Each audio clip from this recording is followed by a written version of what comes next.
we explain cancer and why prevention is so important. This is Chris. He never liked going to the doctor, so in the past he's tried to avoid it. But then his uncle gets lung cancer and passes away. And then someone else he knows is diagnosed with cancer. He starts to get really worried. What is cancer exactly? Cancer is one of the most common causes of death around the world.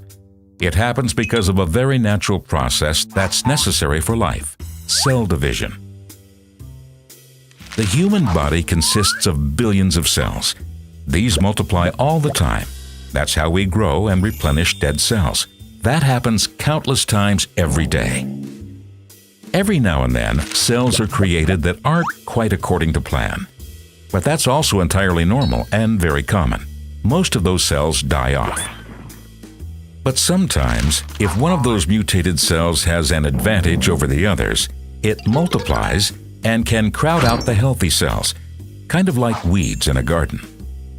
These cells can form tumors, which can then scatter into other organs, similar to a dandelion that spreads its seeds across an entire lawn.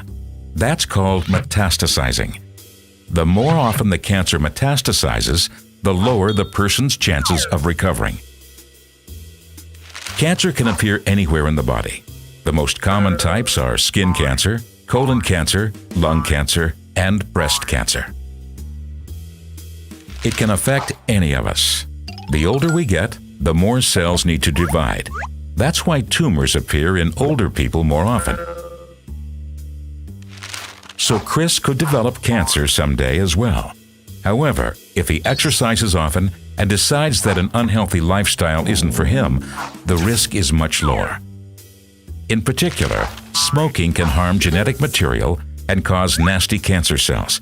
So that's why not smoking is the most important step for prevention.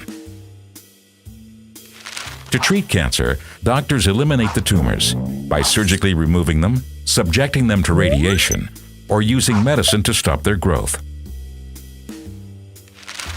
The options available and the success rate of treatment depend on the type of cancer, but also depend strongly on how early it's identified. That's why it's not just important that Chris refrains from smoking. He also needs to get the recommended cancer screenings. They only take a small amount of effort, and it's well worth it later for Chris and his family.